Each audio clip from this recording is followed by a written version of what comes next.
चांगल्या कुलात जन्माला आलेला अजामिळ काही प्रसंगाने विकृत झाला. मोठी चिंतनाची आवश्यकता आहे.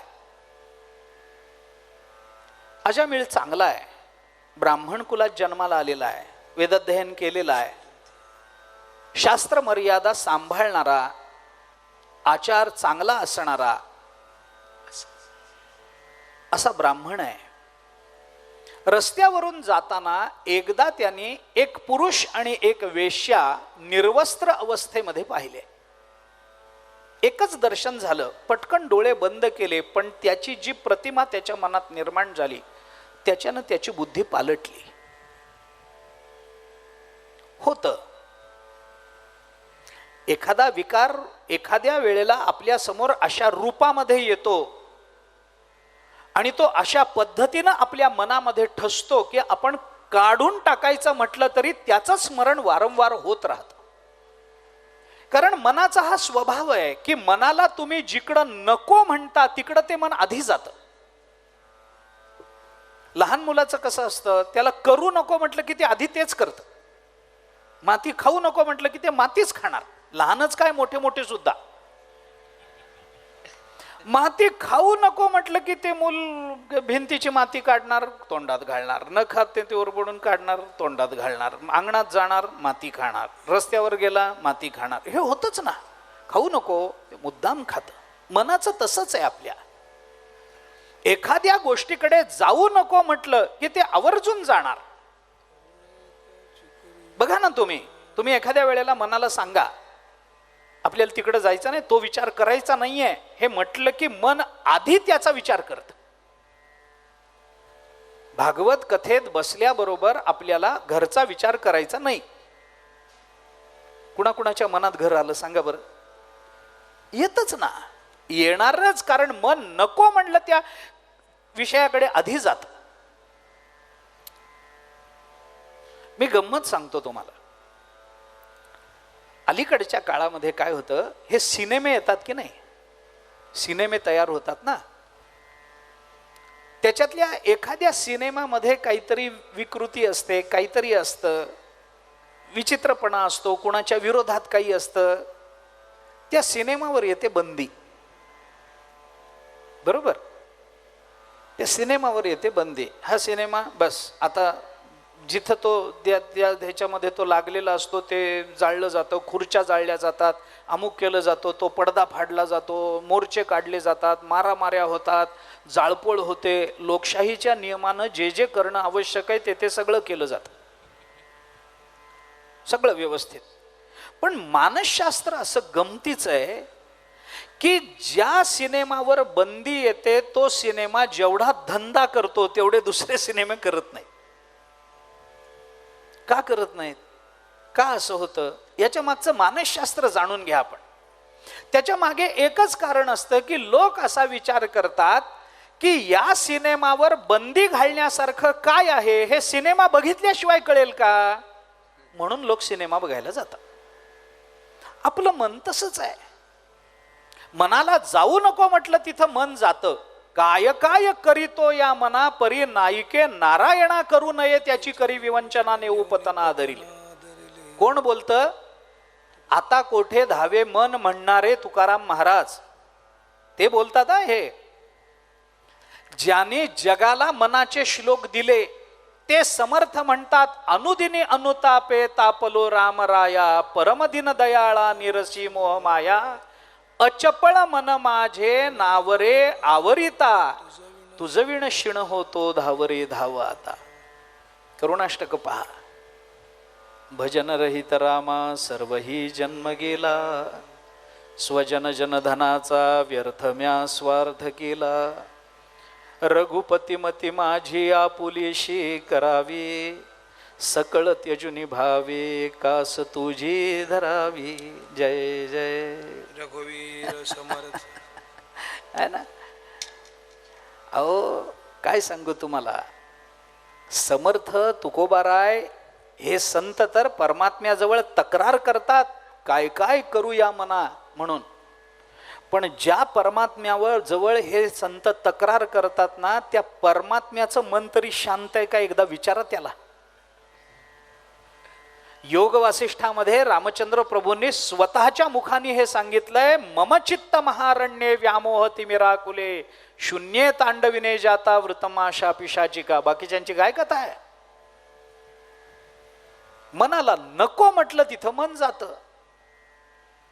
मन विचार करतं इकडं जाऊ नको असं मला का सांगतात, हे तिथं गेल्याशिवाय कळेल का, म्हणून मन आधी तिथं जातं.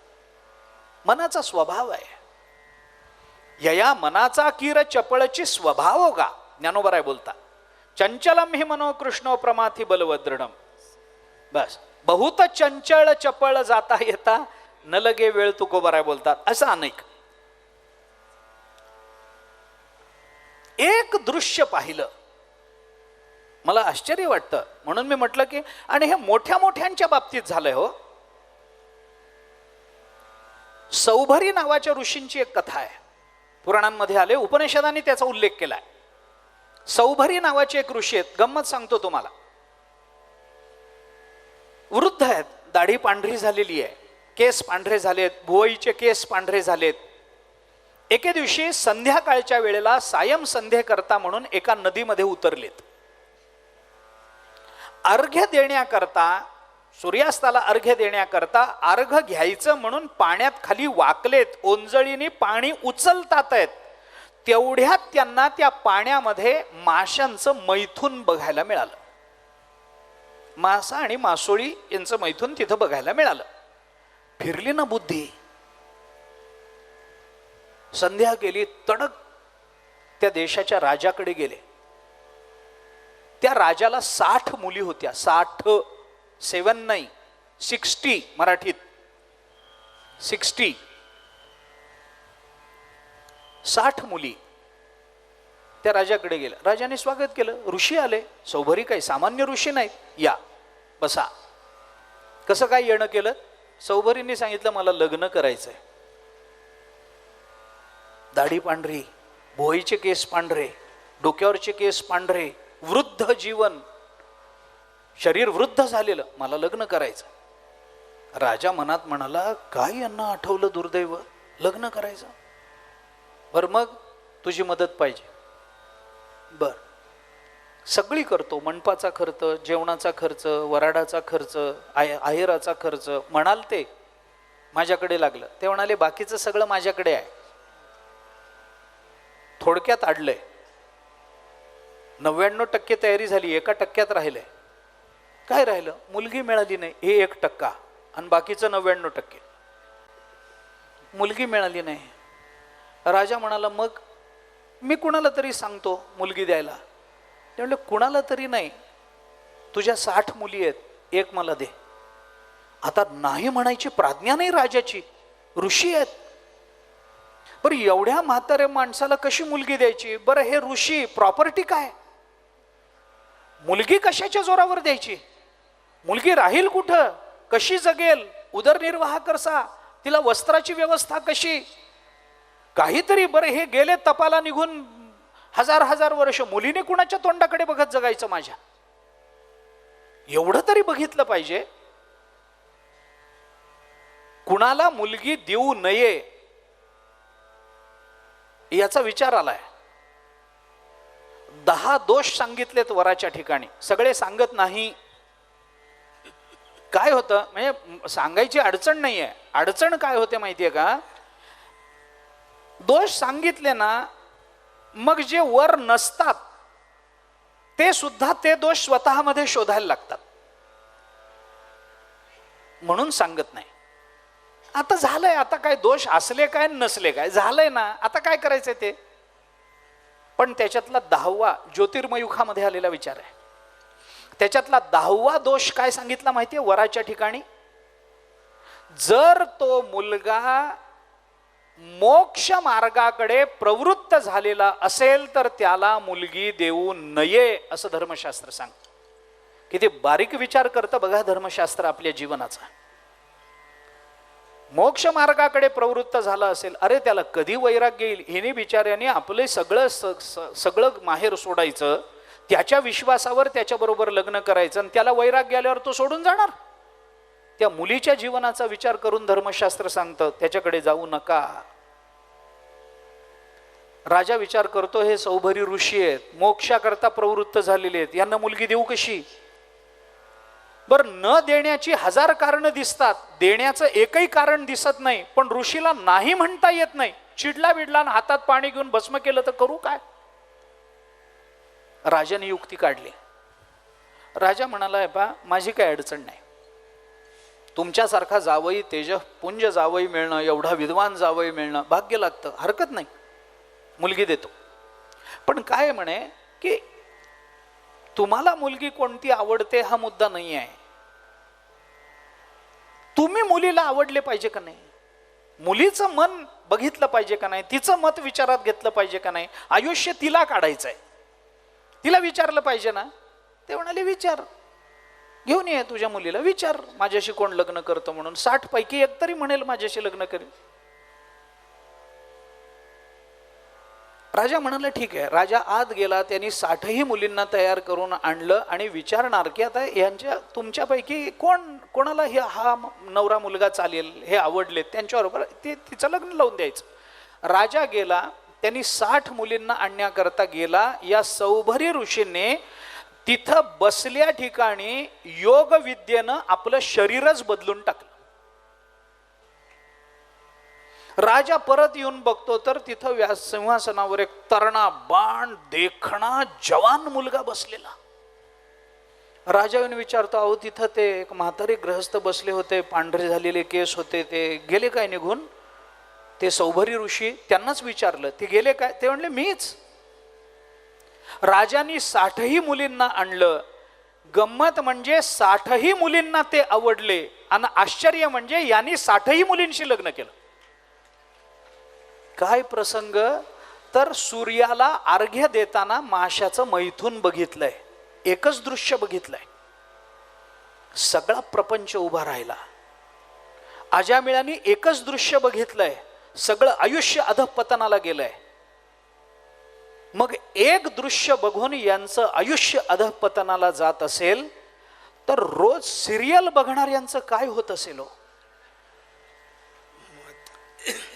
अरे हे बघण्याकरता त्या लोकांना रस्त्यावर तरी जायला लागलंय. महाराज, हे आपल्या घरात आलं हो, आता हे आपल्या घरात आलं, त्याच्यावर काय काय दाखवलं जातं आणि आपण काय काय चवीनं बघतो, याचा विवेक जागा करावा की करू नये? अजामेळाच्या चरित्रातून काय घ्यायचंय आम्हाला? त्याच्यावर काय दाखवलं जातं, याला काही धरबंध आहे का? विषयाला आकर्षक बनवण्याच्या परिसीमा गाठल्या गेल्या. चित्ताकर्षक प्रपंच प्रसंग निर्माण करण्याच्या परिसीमा गाठल्या गेला आणि त्या संबंधात आपण वक्तव्य न करणं हे अडाणीपणाचं लक्षण ठरायला लागलं. अजून किती अधःपतनाला जायचंय आपल्याला? ते सिनेमामध्ये काय ठेवलेलं असतं? बरं, त्या सिरियल मध्ये जे चाललेलं असतं त्याचे पडसाद घरात उमटायला लागले ना. कुठल्या तरी एखाद्या, अहो असं होतं, एक नवरा एक माणूस गेला, सिनेमा बघून आला. आल्यानंतर संध्याकाळी घरी आला. घरी आल्यावर त्याचं सुरू झालं बायकोला, तू तशी का नाहीस? अरे तशी म्हणजे काय? ती पडद्यावर बघितली होती, तू तशी का नाहीस? तू तशी का नाहीस? ती म्हणली, अहो मी तशी कशी असेन? ती नटी आहे, ती पडद्यावर आहे. नाही, पण तू तशी का नाहीस? तू तशी का नाहीस? शेवटी 4-5 वेळेला तिने ऐकून घेतलं. ती चांगलं प्रवचन कीर्तन ऐकणारी होती.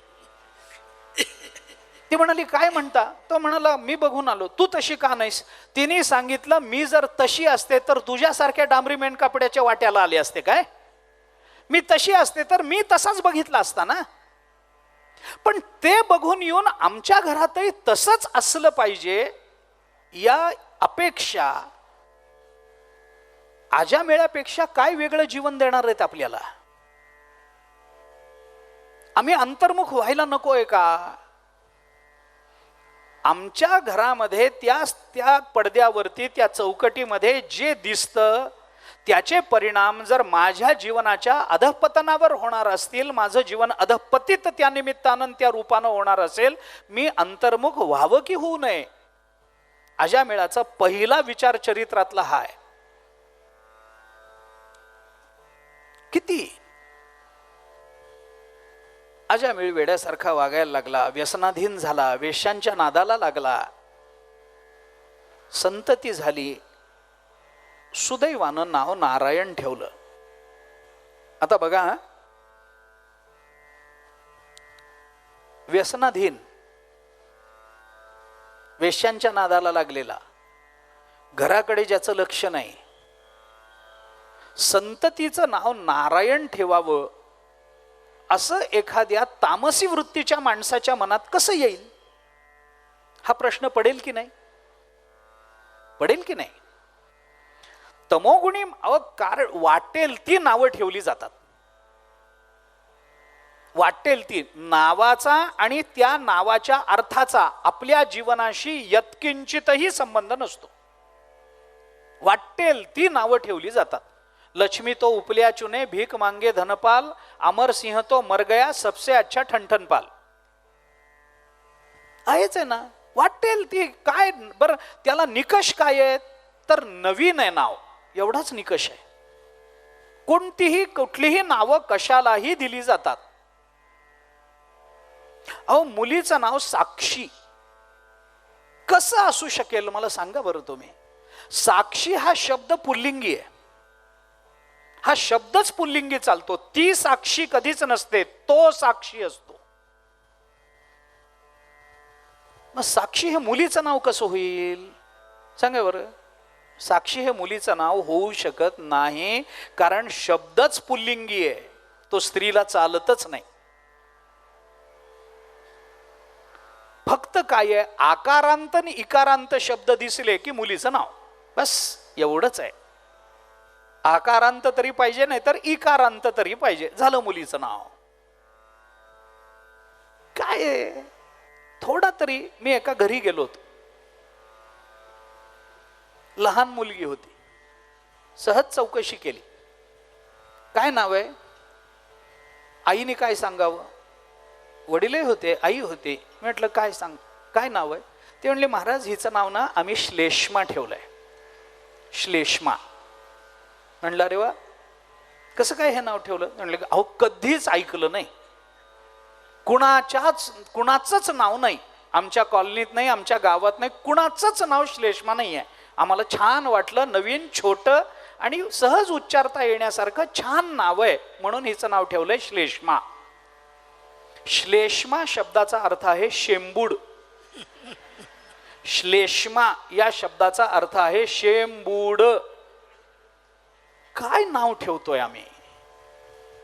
म्हणून आपल्याकडे पहिलं नाव देवाचं ठेवा.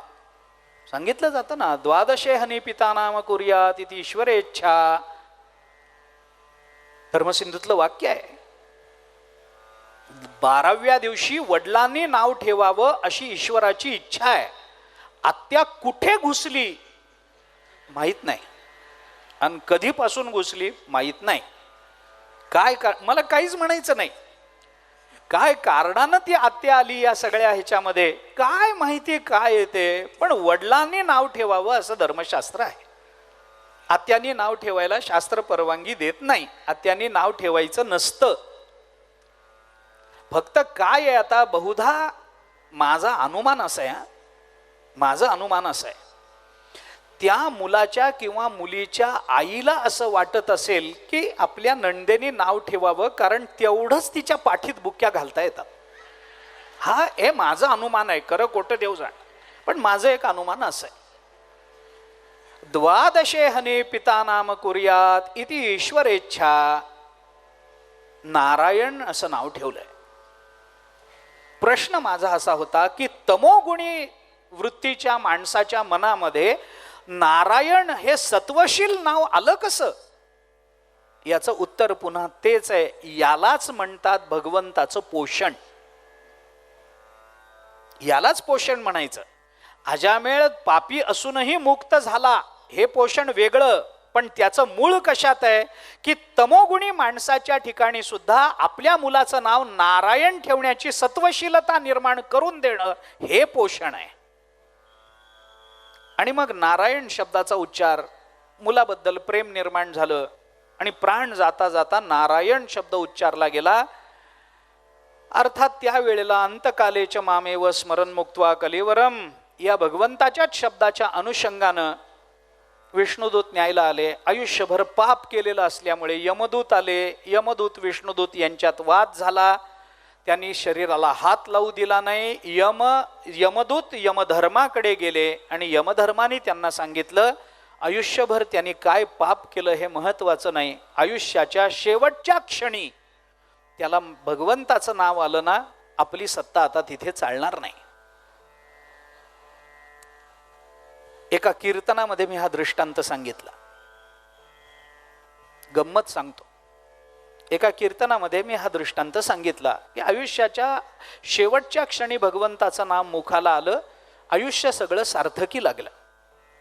कीर्तन झालं. मी एका बैठकीमध्ये बसलो. तिथे एक गृहस्थ आले त्याच गावातले आणि त्यांनी सांगितलं महाराज याच्या पुढं आमच्या गावात पाऊल ठेवायचं नाही. म्हणलं काय गुन्हा झाला, मी काही वेडवाकडं बोललो? नाही, वेडवाकडं काही बोलला नाही, तुम्ही चांगलंच बोललात. मग का येऊ नको म्हणता, का येऊ नको म्हणता?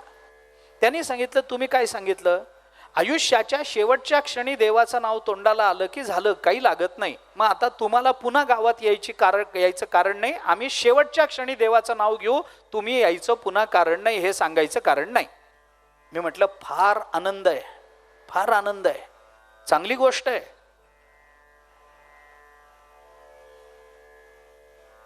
काय सांगू मी आता, विषयांतर होईल. आमचं काही कामच नाही हो.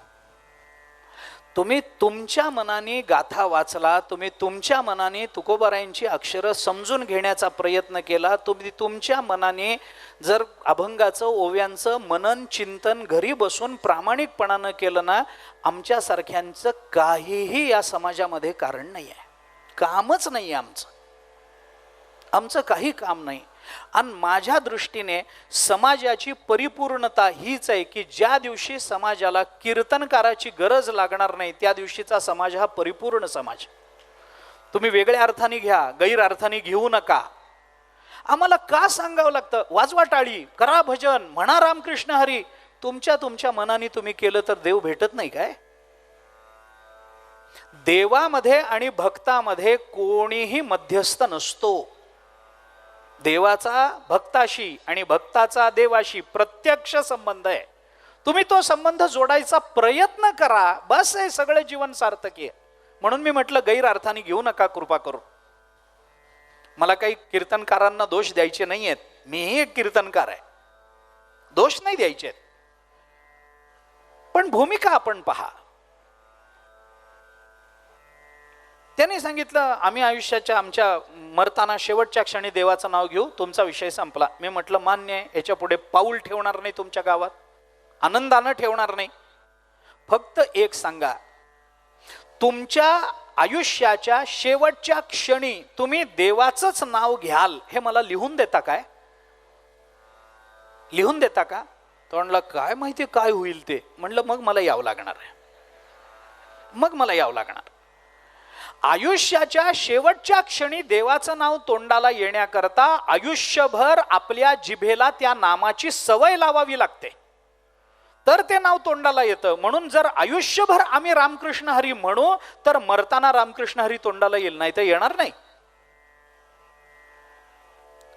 अजामेळाचा उद्धार हा नामानं झाला, परमात्म्याने त्याला स्थान दिलं. हे अजामेळाचं चरित्र 6व्या स्कंधाच्या सुरुवातीला आपल्या समोर येतं.